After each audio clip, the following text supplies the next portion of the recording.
সবাই খারাপ, পিনাকি ভট্টাচার্য ভালো, ফেরেশতা। এই জায়গা থেকেই আমি পিনাকি দাদাকে ধরছি যে সে বারবার মায়ের কথা বলতেছে, বোনকে করতে চাই। এই বিষয়গুলো নিয়ে আমার গতকালকে প্রতিবাদ ছিল এবং আশা করি মানে গত 24 ঘন্টায় একটা গুড সাইন আছে যে পিনাকি ভট্টাচার্য এই 24 ঘন্টার মধ্যে আর কাউকে গালি দেয় নাই। সো মানে আমাদের যে প্রতিবাদ, এই প্রতিবাদে কিছুটা হলেও একটা রিয়াকশন এটাই যে 24 ঘন্টার মধ্যে সে আর কাউকে গালি দেয় নাই, এটা চেঞ্জ। তো আমরা চাই যে আমাদের সোশ্যাল মিডিয়াটা সামাজিক থাকুক এবং এটা বসবাসযোগ্য থাকুক। নেটিজেনরা পরস্পরের সমালোচনা করবে, আপনার হলো বুদ্ধি দিয়ে তাদের ক্রিটিসিজম করবে, কিন্তু গালি দিয়ে না। এমন একটা পরিবেশের জন্যই গতকাল প্রতিবাদ করেছিলাম। এই ভট্টাচার্যের মাকে তার সন্তানের দায়িত্ব নিতে হবে, কারণ তার সন্তান অন্য সন্তানের মাদেরকে নিয়ে অনেক নোংরা কথা বলে, তাদের সাথে সেক্স করতে চায়, যৌনতা করতে চায়, ওই ভাষায় গালি দেয়, ওই ভাষায় কথা বলে, সহবত অন্যের মায়ের সাথে। এই বিষয়গুলো খুব সহজভাবে আমি নেই নাই। আমি যখন দেখছি যে সে ক্রমাগত এটা করছে, তখন আমি আমার জায়গা থেকে প্রতিবাদ করেছি এবং তাকে 24 ঘন্টার সময় দিয়েছি। 24 ঘন্টার মধ্যে তাকে এই কমেন্টগুলো ডিলিট করতে হবে, এই জায়গা থেকে তাকে সরে আসতে হবে। এবং এটা পিনাকি ভট্টাচার্যের ফ্যামিলির এখন দায় যে তাদের সন্তান এরকম বকে গেছে। হ্যাঁ, এইভাবে আমরা তো এইভাবে পিনাকি দাদাকে দেখি নাই। হঠাৎ এই চেঞ্জ কেন? এই যে মানে এক্সট্রিমিজম মানুষকে ধ্বংস করবে, খেয়ে ফেলবে। উনি এখন পর্যন্ত কার নামে দুর্নাম করে নাই, কার নামে করে নাই বাংলাদেশের রাজনীতি। সবাই খারাপ, পিনাকি ভট্টাচার্য ভালো, ফেরেশতা।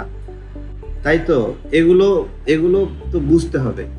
যদি এরকম কোনো মানুষ হতো যে নিজে পাক পবিত্র, নিজে প্যান্টটা খুইলে অন্য নারীকে যে তার বউ না তাকে দেখায়, আবার সে আর একজনের পচা জিনিস নিয়ে কথা বলে বা আর একজনের ভুল ধরে, তো এগুলো তো আমাদের জন্য মানে আমাদের এগুলো সহ্য হয় না, আমরা এগুলো নিতে পারি না।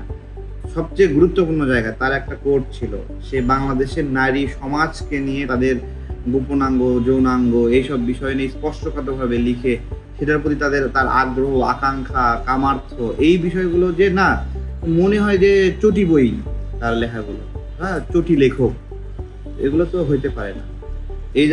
এবং তারা যুগপৎ, পিনাকি এবং ইলিয়াস যুগপৎভাবে তারা সমাজের মধ্যে উগ্রতা ছড়াই দিচ্ছে। এই যে আমি স্পষ্টভাবে বলি যে যে গালিগুলো দেয়, মাকে নিয়ে গালি দেয়, খাকির পোলা। দেখেন একটা মা কি অপরাধ করছে।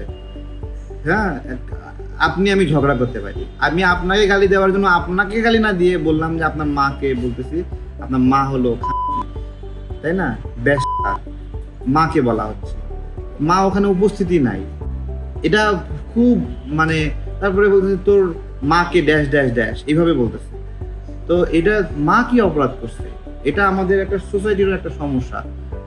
হামেশাই মানুষ তার মাদেরকে নিয়ে গল্প দিচ্ছে। আমি এই কথাগুলো স্পষ্টভাবে এই জন্যই বললাম, যেভাবে গালি দেওয়া হচ্ছে এগুলো আসলে পজ দেওয়ার বিষয় না, বিপ করার বিষয় না, হচ্ছে এগুলো সোসাইটিতে, এগুলো পরিত্যাগ করতে হবে। আমরা মাদেরকে নিয়ে, আমাদের মা যারা, তাদের নামে এরকম করে গালি দিতে পারি না। আমার সাথে আপনার গালি আছে, আমি আপনাকে গালি দেবো, কথা বলবো, ভৎসনা করবো, যা খুশি তাই করবো, ওয়াই আমাদের মা। জামাত শিবির কখনোই তাদের ভুল স্বীকার করতে চায় না। এটা ঐতিহাসিকভাবে যখন ভারত ভাগ হলো, ভারতের পক্ষে অবস্থান নিল জামাত, পাকিস্তান ভাগ হলো, পাকিস্তানের পক্ষ নিল, বাংলাদেশের পক্ষে না নিয়ে এরকম ভাবে গণহত্যায় অংশ নিল। তারা কখনো স্বীকার করে না এবং ক্ষমা চায় না। এই যে বরিশালে মেহেন্দিগঞ্জে শিবিরের সেক্রেটারি প্রবাসীর বউয়ের সাথে ধরা খাইলো, স্বীকারই করে না, কি একটা অবস্থা। আমাদেরকে শেষ পর্যন্ত বললো তাদের উপজেলা পর্যায়ে শিবিরের কোনো কমিটিই নাই, তো স্বীকার করে না। জামাত শিবির যে পরিচয় লুকিয়ে থাকে, এটা ওদের একটা সুবিধা যে ওরা অপরাধ করলে এটা প্রকাশ পায় না। এখন এরা তো নাম পরিচয়, পদ পদবি ঢাকা বিশ্ববিদ্যালয়ের ক্যাম্পাসে প্রকাশ পায়নি, কোন চিপায় যায় কে শিবিরের কি করতেছে। এখন তো ওর পাশে তো শিবির লাগানো নাই, অন্যদের পাশে লাগান আছে যে ওই ছাত্র দল, ওই ছাত্র ইউনিয়ন, ওই ছাত্র অধিকার। কিন্তু শিবির তো তারা নিজেরাও নিজেদেরকে স্বীকার করে না তারা শিবির। এই জন্য তারা বারবার এই জায়গা থেকে বেঁচে যায় তাদের পরিচয় লুকানোর কারণে। এইবার যে ঘটনা ঘটলো, আলী হুসাইন জামাতের ক্যাপ মাথায় দিয়ে আছে সুন্দর করে, বলতেছে সে শিবিরের সমর্থক এগুলো বলতেছে, কিন্তু শিবির নিজে তার বিরুদ্ধে অভিযোগ দিচ্ছে। তা ঐতিহাসিকভাবে এরা কখনো নিজের দোষ স্বীকার করে না। একটা ভালো মানুষের প্রধান বৈশিষ্ট্য হলো সে ভুল করতে পারে, তার মিস্টেক হতে পারে, বাট এটা স্বীকার করে না, ও এরকম একটা ঘটনা ঘটছে, আমরা খুবই দুঃখিত এই বিষয়ে। এই যে একটা দুঃখ প্রকাশ করার, স্বীকার করার যে শিক্ষা, ওই শিক্ষাটা জামাত শিবির মানে বস্তা বস্তা বই পড়েও পায়নি আর কি। হ্যাঁ, ওরা অনেক বই পড়তে পারে, বাট ওরা তাদের ভুল স্বীকার করার শিক্ষাটা এখনো পায় নাই।